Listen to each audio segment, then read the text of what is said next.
Rolling rolling roll roll roll roll okay ready या जी दोस्त रेडियो ओके सर सबसे पहले तो आपके किरदार के बारे में थोड़ा बता दीजिए किस तरह का किरदार निभा रहे हैं। मेरा कैरेक्टर फीवर फिल्म में एक असैसिन का है, एक कॉन्ट्रैक्ट किलर का है, जिसकी एक अलग दुनिया है, जो एक अलग किस्म से अपनी लाइफ जीता है और उसका एक एक्सीडेंट हो जाता है। अब वो एक्सीडेंट क्यों होता है वो सब आपको बाद में मालूम पड़ेगा। और उसके बाद जब वो उठता है तो उसे सिर्फ अपना नाम याद रहता है। उसे ये भी मालूम होता है कि वो बहुत सही काम नहीं करता, कुछ उसने गलत किया ज़िंदगी के अंदर, और तब उसका पास्ट उससे आके मिलने लगता है। कुछ लोग जो उसकी ज़िंदगी से जुड़े हुए थे वो आने लगते हैं। अब उसमें आप इमेजिन कर सकते हैं कि कॉन्ट्रैक्ट किलर की लाइफ में किस तरह के लोग होंगे, और वो अपने आप को तलाश रहा है, लेकिन उसका पास्ट उसके साथ में कैचअप कर रहा है, और किस तरह से फिर स्टोरी आगे बढ़ती जाती है एंड एक पॉइंट पर आके अनवेल होता है। तो ये इस तरह की एक थ्रिलर है। बहुत ज़्यादा मैं नहीं कह सकता क्योंकि आपने हमारी टैगलाइन देखी होगी कि बी सस्पेंस्ड। सस्पेंस अंग्रेज़ी का वर्ड नहीं है, बट फिर भी यूज़ किया गया। तो please be suspense till the time we don't सी।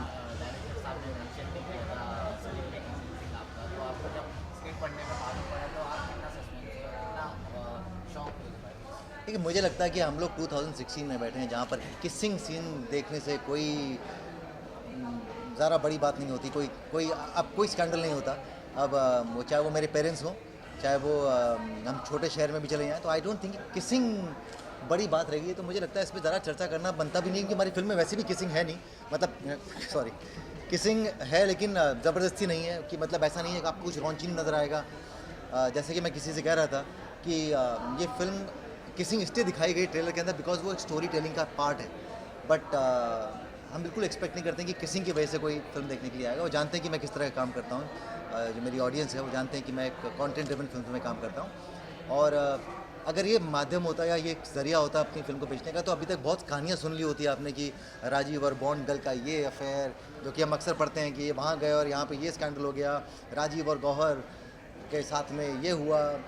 तो ऐसी कहानियाँ हमने कहीं ना तो हमने दी। मैं आज भी कहता हूँ कि हमारा किसी का कोई अफेयर नहीं हुआ, इससे पहले की कहानियाँ कोई लीक करे कि अच्छा ये हुआ था। हम वो उस ज़रिए जाना भी नहीं चाहते हैं, क्योंकि सच तो ये है कि हम सब एक स्क्रिप्ट पे काम कर रहे थे, और बड़े खुश हैं कि हम आज भी साथ हैं, सबके सब सारी कास्ट एंड सारी crew, and we are all very good friends.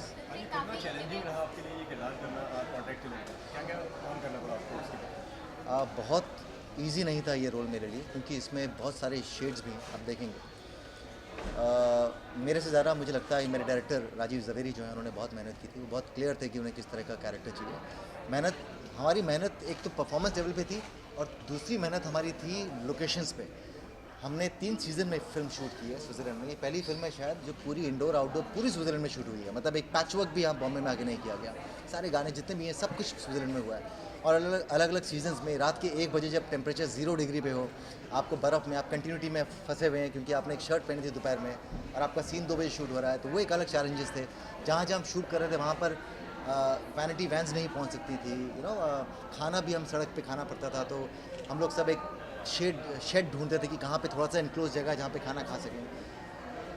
Travel करना बहुत आसान नहीं था।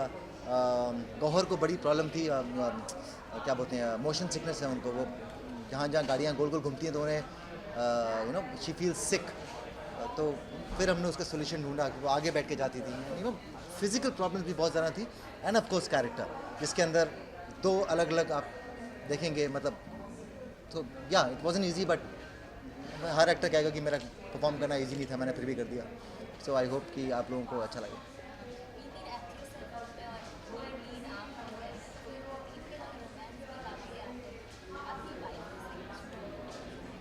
मैं समझना, अभी भी ये 2016 में सवाल पूछे। मेरी वाइफ भी 2016 की है, मतलब आज के ज़माने की लड़की है। बहुत इवॉल्व है, बहुत सुलझी हुई है। उन्हें आज तक कभी इन चीज़ों से परेशानी नहीं होती, जैसे मुझे परेशानी नहीं होती। मैं किसी को देखता हूँ तो मैं जजमेंट नहीं बनाता हूँ, ना ही मैं किसी फिल्म को देखने के लिए जाता हूँ क्योंकि उसमें सिर्फ किसिंग थी।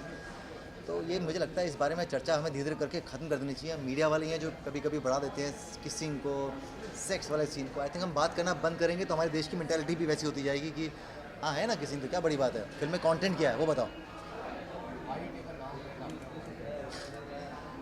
ब्रेक इसलिए क्योंकि मैंने कहा मैं बहुत स्क्रिप्ट पढ़ता हूँ, अभी सिर्फ मैं दिखता रहूँ हर वक्त, एक साल में 5 फिल्में करूँ, बहुत सारा पैसा कमा लूँ, ये सब मुझे एक्साइट नहीं करता। ये गलत भी नहीं है, ये एब्सोल्युटली करेक्ट है। कुछ लोगों की, हर आदमी, हर एक्टर अपने हिसाब से सोचता है। मैं जैसा इंसान हूँ, मैं जैसा ह्यूमन बीइंग हूँ, मुझे ये सूट करता है कि मैं वो फिल्म करूँ जो मुझे एक्साइट करती है। तब मुझे काम करने में भी मज़ा आता है, मुझे सेट जाने में भी मज़ा आता है। मुझे ऐसा लगता है कि अभी वो 6 महीने के बाद आप शुरू करते हो तो आपको लगता है आप न्यू कमर हो, बिल्कुल आपको कोई इंपॉर्टेंस नहीं है, ना ही आपको जानता है, तो एक अलग किस्म का पैशन भी बनता है जो मुझे सूट करता है। और मुझे इस बात से बिल्कुल तकलीफ़ नहीं होती कि मैं गायब हो रहा हूँ। मेरी उम्र बढ़ती जा रही है, मैं गायब होता जा रहा हूँ, और दिखना चाहिए मुझे। मैंने आज तक कभी कोई आप मेरे बारे में ज़रा पढ़ते भी नहीं होंगे, मैं ज़रा सोशल ऑनलाइन मीडिया में भी ज़रा एक्टिव नहीं हूँ। अब मुझे लगता है कि काम अच्छा करो तो अब ज़माना भी बदलता जा रहा है, लोग फिल्में देखने आने लगे हैं। अभी हम पास्ट में देख चुके हैं जहाँ पर बड़ी बड़ी फिल्में भी नहीं चल रही हैं, लोग पीपल रिजेक्ट कर रहे हैं क्योंकि people want content I think. तो अगर आप काम ऑनेस्टी के साथ में करेंगे तो there is always an audience. और अगर फिल्म रिलीज़ ढंग से हो, आज की तारीख में एक्चुअली कंटेंट से भी ज़्यादा हो गया है कि आपकी फ़िल्म रिलीज़ ढंग से हो, आपकी फ़िल्म लोगों तक पहुँचे। क्योंकि कुछ फिल्में जैसे मैंने पास्ट में की थी, साउंड ट्रैक जैसे मैंने एक फिल्म की थी जो कि रिलीज़ अच्छी नहीं हुई थी, लोगों ने पर्दे पर लोग देख ही नहीं पाए थे।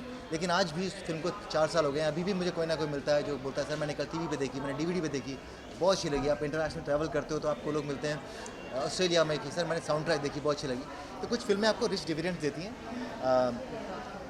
तो मुझे डर नहीं लगता, इसलिए मैं छुट्टी पे निकल जाता हूँ। और मेरी लाइफ में बहुत इंपॉर्टेंट है कि मैं इसको एक कंपार्टमेंट मान के रखूँ कि काम मेरा एक हिस्सा है। वो मेरे ऊपर हावी जिस दिन हो गया, उस दिन मुझे लगता है कि मैं पता नहीं मैं कैसा इंसान हूँगा। मैं कंपार्टमेंट बना के रखता हूँ। एक शूटिंग खत्म, आपकी फिल्म रिलीज़ हुई, उसके बाद में आप एक नॉर्मल आम इंसान है राजीव खंडेलवाल, जिसकी कोई स्टारडम नहीं है, जिसके पास में कुछ नहीं है, जो आम इंसान की तरह से अपनी ज़िंदगी जीने की कोशिश करता है। ऑफकोर्स लोग जानते हैं मुझे, तो वो मैं पूरी तरह से नहीं कर पाता हूँ, इसलिए छुट्टी पर चले जाता हूँ। ऐसी जगह जाता हूँ जहाँ मुझे लोग जानते ही नहीं है। लाइनों में खड़ा होता हूँ, मुझे बहुत अच्छा लगता है लाइन में खड़ा होना, चीज़ें अपने क्रम से चीज़ें लेना। कोई आपको इंपॉर्टेंस नहीं दे रहा, आप रेस्टोरेंट में बैठे हो, कोई आ नहीं रहा आपके पास में, कोई आपको जानता भी नहीं है।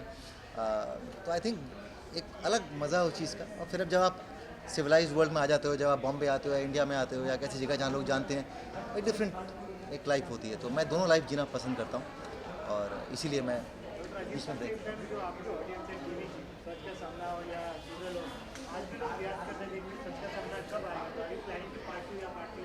मुझे खुशी इस बात की कि लोग मेरे कैरेक्टर्स को याद रखते हैं। इतने साल हो गए, उसके बावजूद भी आपको प्रोजेक्ट्स याद हैं, मेरे लिए वो एक बड़ा अचीवमेंट है।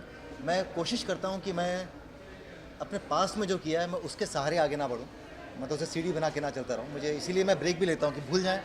मैं भी भूल गया, आप भी भूल गए 1 साल में कि मैंने क्या किया था। लेकिन मेरे कुछ कैरेक्टर्स हैं जो काफ़ी लोगों को पसंद आए हैं, काफ़ी रिलेट करते हैं, मैं भी बहुत रिलेट करता हूँ। लेकिन मैं उन्हें दफना देता हूँ, जो मैंने पास्ट में किया है, अच्छा बुरा, बहुत अच्छा बहुत बुरा, सब कुछ दफना देता हूँ और आगे बढ़ता हूँ। तो मैं कोशिश नहीं करता कि कोई सीज़न 2 या सीज़न 3 आए। बट सच का सामना एक ऐसा शो है जिसका सीज़न हमें ऐसा लगा था कि हमने थोड़ा जल्दी ख़त्म कर दिया था, क्योंकि इसकी डिमांड बहुत ज़्यादा रहती है। मुझे अगर अप्रोच करेंगे तो मुझे नहीं मालूम है कि मैं कैसे रिएक्ट करूँगा, हो सकता है मैं कर भी दूँ, बट अभी तक ऐसे कोई बातचीत नहीं हुई है। मेरे पास में कोई नहीं आया है, ना तो प्रोडक्शन हाउस ना चैनल। सच का सामना को लेकर मुझे कोई आइडिया नहीं कि उसका क्या हो रहा है। बट उसके बाद अलग जो शोज़ हैं, मैं शायद अपने शोज़ जो मैं कर चुका हूँ उन्हें रिपीट नहीं करूँगा, उसके कभी सीज़न 2 या सीज़न 3 नहीं करूँगा, बिकॉज वो देख चुके हैं, वो मैं कर चुका हूँ। मुझे लगता है कि आगे बढ़ना बहुत ज़रूरी है। सो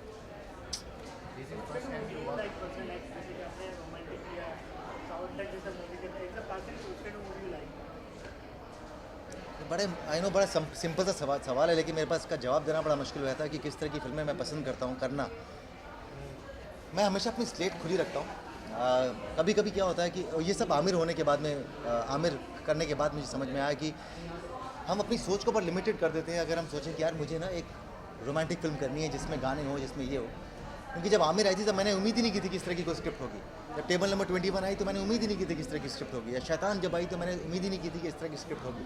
तो अब बेस्ट मेरा जो तरीका है वो ये है कि मैं ब्लैंक रखता हूँ अपनी प्लेट, दिमाग भी अपना ब्लैंक रखता हूँ। क्योंकि कभी कभी आप स्क्रिप्ट पढ़ते हो, आपको लगता है यार ऐसा भी कोई लिख सकता है। जैसे ये फिल्म है फीवर, जब पढ़ी तो मैंने कहा ये कैसे किसी ने सोच दिया। तो ऐसी फिल्मों में काम करने में ज़्यादा एक्साइटमेंट होती है।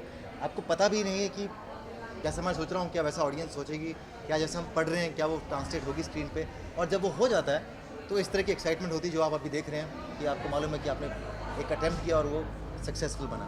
राजीव आपने जैसे अभी क्या भी पीसी में कि अरबाज खान के साथ आपने कोई पायलट शूट किया था, वो थोड़ा क्या इंटरेस्टिंग बताएं। जब मैं मुंबई में आया था 2002 में, तब मैंने एक पायलट शूट किया था टीवी के लिए, जिसमें मैं और अरबाज एक सीज़न कर रहे थे हम लोग। मैं नाम नहीं लूँगा, बट एक सीज़न कर रहे थे, जिसका भी चल भी रहा है कोई सीज़न। तो हमने एक पायलट शूट किया था। मेरे ख्याल से पहले एक्टर थे जिनके साथ में, वो उस टाइम आपको सीनियर हैं, मेरे आज भी हैं, तब भी मेरे सीनियर थे। तो हमने काम किया था, तब भी मुझे याद है कि जब 2002 में किया था उन्होंने, तब तो मुझे कोई जानता भी नहीं था बिल्कुल भी, मैं बिल्कुल दिल्ली से आया हुआ लड़का था, लेकिन उसके बावजूद भी उन्होंने मुझे बहुत इज्जत दी, बहुत प्यार दिया उस टाइम पे। ऑफकोर्स वो कभी शेप अप नहीं हुआ, कभी टेलीविज़न पे हमने उसकी सीरीज़ नहीं कर पाए। तब से लेकर आज तक एक रिश्ता सा बना हुआ है उनके साथ में। I think the whole family is very giving, not just to me, सिर्फ मेरे लिए नहीं। आई थिंक ये लोग सबके लिए बहुत करते हैं, बहुत अच्छे, बहुत काइंड किस्म के लोग हैं, बहुत कन्नाइविंग नहीं है, बहुत स्कीमिंग नहीं है, दिल के हैं। आई थिंक तो बहुत खुशी हुई मुझे कि आज अरबाज और सोहेल भाई आए, जावेद जाफरी आए। They are all like close friends. वो सिर्फ इसलिए नहीं आए कि ट्रेलर लॉन्च है तो चलो एक्टर्स होने चाहिए, इसके पीछे हिस्ट्री है कि ये सब लोग यहाँ पर क्यों थे। Thanks a lot, wish you all the best and I hope कि आप सबको फिल्म पसंद आए।